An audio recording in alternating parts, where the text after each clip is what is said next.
Hai teman, selamat datang di channel Sekate New. Jangan lupa pada teman-teman untuk like, komen, dan subscribe supaya tidak ketinggalan update dari channel ini. Mimin ucapkan terima kasih. Selamat menyaksikan. Sandiwara bangkrut sang direktur ke istri bab 62. Keesokan harinya, rapat yang dihadiri oleh para investor, termasuk Farel di dalamnya pun berjalan dengan lancar. Hingga detik-detik terakhir, Adrian yang tampil di tengah acara sebelumnya cukup bisa menyita perhatian peserta rapat dengan presentasinya yang mengagumkan. Setengah jam menuju waktu istirahat siang, rapat pun akhirnya selesai. Beberapa orang nampak berdiri untuk bersiap keluar dari ruangan. Sementara Adrian yang berstatus sebagai tuan rumah harus menyalami tamu yang hendak akan kembali ke masing-masing kantornya. Namun Adrian membuang nafas malas ketika harus menyalami peserta rapat yang paling akhir itu. Pria yang tak lain adalah Farel. Justru nampak masih duduk dan hendak bangkit. Cukup heran kenapa dia selalu menjadi orang terakhir saat berpamitan. Andai pria itu di tengah di antara peserta rapat lain saat akan keluar tadi, mungkin Adrian lega. Karena dalam posisinya saat ini, kemungkinan besar Farel akan meninggalkan beberapa kalimat yang bisa saja memancing emosi Adrian sebelum dia keluar dari ruangan. Ya, seperti waktu-waktu sebelumnya. Walau ucapannya terdengar lembut, namun cukup menusuk hati Adrian. Dan akhirnya tebakan Adrian pun ia benarkan sendiri dalam hati. Pria bertubuh jangkung itu mulai membuka kata dengan ucapan selamat yang harusnya tidak ada embel-embel kata lain saat bersalaman untuk pamit. Sukses untuk Anda, Pak Adrian. Saya senang melihatnya. Perusahaan Anda nampak mulai ada kemajuan. Kalimat itu pun ikut Farel lontarkan beberapa detik usai jabat tangan yang membuat Adrian memaksa diri tersenyum, mengangguk meski dalam hati mulai malas melayani. Terima kasih. Hanya itu jawaban yang Adrian ucapkan sebagai kalimat terakhir sebelum ia memutuskan keluar dari ruangan itu lebih dulu. Sayangnya Farel dengan cepat menahan langkah Adrian dengan pertanyaan yang cukup memancing emosinya. Bagaimana kabar istri Anda, Pak Adrian? Semoga sudah baikan. Adrian mendengar itu terpaksa menghentikan langkah saat kaki sudah hampir sampai di pintu.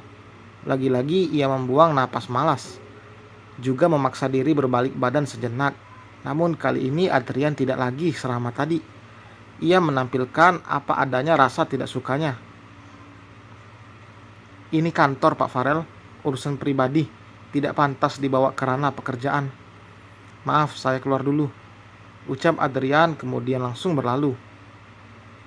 Namun untuk kedua kalinya Farel kembali menghentikan langkah Adrian ketika tangan sudah melekat pada engsel pintu. Pria itu menghampirinya perlahan dan berdiri tepat di sebelah Adrian. Kalau begitu, saya mengajak Anda untuk makan siang 1 jam lagi. Saya tunggu Anda di restoran dekat kantor Anda, Pak Adrian. Farel mengajak. Maaf, saya sibuk. Adrian pun menjawab apa adanya. Kalau begitu, kapan kita bisa ngopi lagi seperti dulu, Pak Adrian? Jujur, saya rindu momen-momen seperti itu. Bercengkrama bersama dengan Anda, rasanya hangat. Farel nampak bersemangat, namun tidak dengan Adrian. Dia bahkan tidak menatap lawan bicaranya itu, memilih memandang kosong ke deretan kursi bekas acara meeting beberapa saat lalu. Bagaimana kalau pukul 3 nanti? Farel bertanya lagi meminta jawaban pasti. Sekali lagi maaf, Pak Farel, saya ada perlu di luar nanti sore. Tolak Adrian berusaha selembut mungkin, berharap pria itu tidak lagi mengajak. Meski Adrian menolak, namun alasannya itu memang fakta. Pukul 2 siang nanti ia berencana ke lapas, tempat Alfian dipenjara. Ia harus menyempatkan menemui pria itu hari ini sebelum terlambat. Oke, baiklah Pak Adrian. Terdengar Farel akan mengakhiri obrolan yang membuat hati Adrian sedikit lega. Sayangnya tebakan Adrian salah. Kalau begitu, saya tunggu Anda di kafe teratai sore ini Setelah jam kerja berakhir, pukul 5. Kalau Anda merasa jantan, datanglah. Kalimat ajakan Farel selanjutnya bahkan terkesan memaksa dengan isinya yang cukup menekan. Kita akan bersaing secara sehat di sana. Imbunya seraya menepuk pundak Adrian sebelum kemudian lebih dulu keluar dari ruangan. Tentu saja kalimat ajakan itu membuat Adrian seketika tercengang. "Apa maksud Anda?" Tanyanya tidak mengerti dan mulai merasa emosi. Bukannya menjawab, pria yang sudah berada di luar ruangan itu hanya menolehkan wajah, lalu tersenyum pada Adrian, kemudian berlalu cepat tanpa meninggalkan kata-kata yang Adrian tunggu. Setelah perbincangannya dengan Farel, Adrian pun langsung bergegas menuju lapas. Setengah jam Adrian menempuh perjalanan menggunakan ojek online demi meluangkan waktu datang menemui Alfian di lapas. Terpaksa berakhir sia-sia. Ia harus menahan rasa kecewa karena tidak memiliki kesempatan bertemu dengan mantan karyawannya itu setelah pihak penyidik memberitahu jika Alfian sudah bebas. "Maaf Pak, saudara Alfian telah bebas tepat pukul 10 tadi. Dia dibebaskan dengan membayar denda sesuai ketentuan." Begitu kata pihak kepolisian ketika Adrian meminta izin besuk. "Kalau boleh tahu, siapa yang sanggup membayarkan denda sebanyak 2 miliar itu, Pak?" tanya Adrian heran.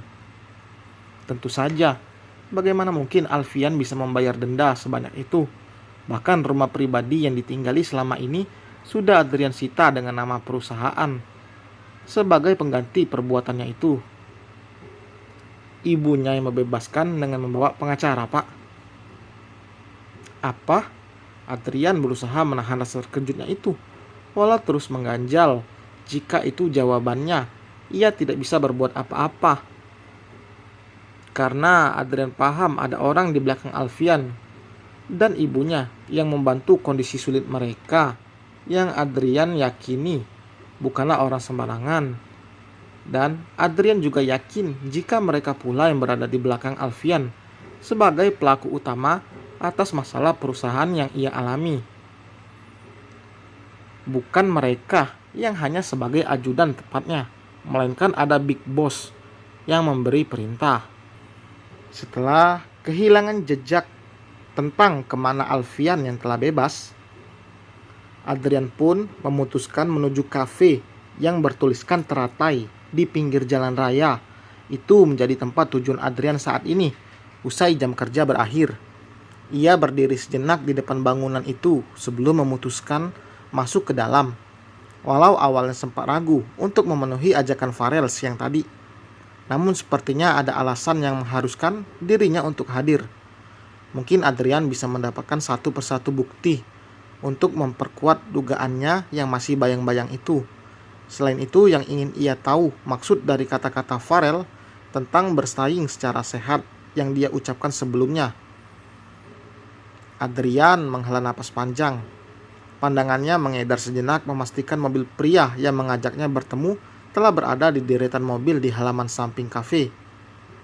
Memang benar, mobil sedan hitam yang sering Adrian lihat membawa Farel di dalamnya nampak dari tempatnya berdiri.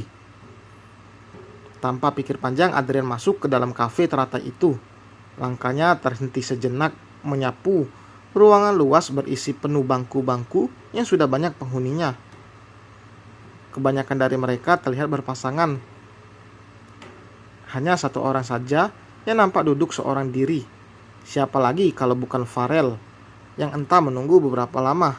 Tanpa basa-basi, Adrian langsung menghampiri dan berkata, "Apalagi yang Anda ingin curhatkan, Pak Farel? Saya masih siap mendengarkan." Adrian menantang tanpa basa-basi, walau tawaran itu bertolak belakang dengan keinginannya. "Benarkah, Pak Adrian?" Farel tertawa renyah, seakan Adrian sedang mengajaknya bercanda. "Kalau begitu, kebetulan sekali. Ada banyak yang ingin saya curhatkan pada Anda, Pak."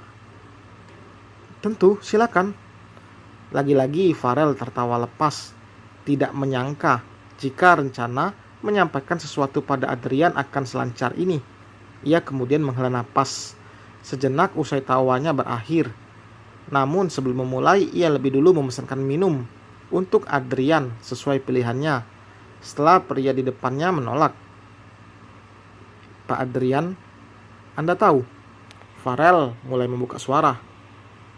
Saya masih mencintai wanita di masa lalu saya. Pikir saya dia akan bahagia setelah saya titipkan sebelumnya pada pria di masa depan dia sendiri. Lalu, Adrian menanggapi santai. Ternyata pria itu tidak becus menjaga wanita yang saya titipkan.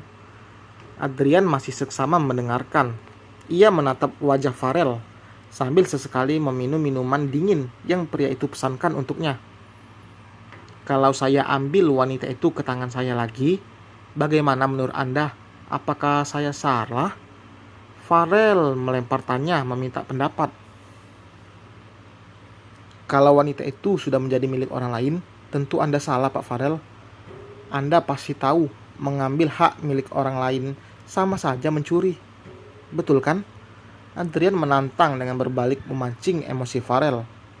Walau emosi sendiri juga mulai terpancing dengan kata-kata menusuk dari pria itu. Betul Pak Adrian, Anda benar sekali. Hanya saja saya menyayangkan sekali. Harusnya sebagai pria yang jantan, dia mau melepaskan wanitanya itu daripada hanya membuatnya sengsara. Dia sendiri yang harusnya tahu diri. Sayangnya pria itu semakin sengaja memancing emosi Adrian. Entah apa tujuannya. Namun ia tidak akan menanggapi serius. Farel santai, Adrian pun harus santai.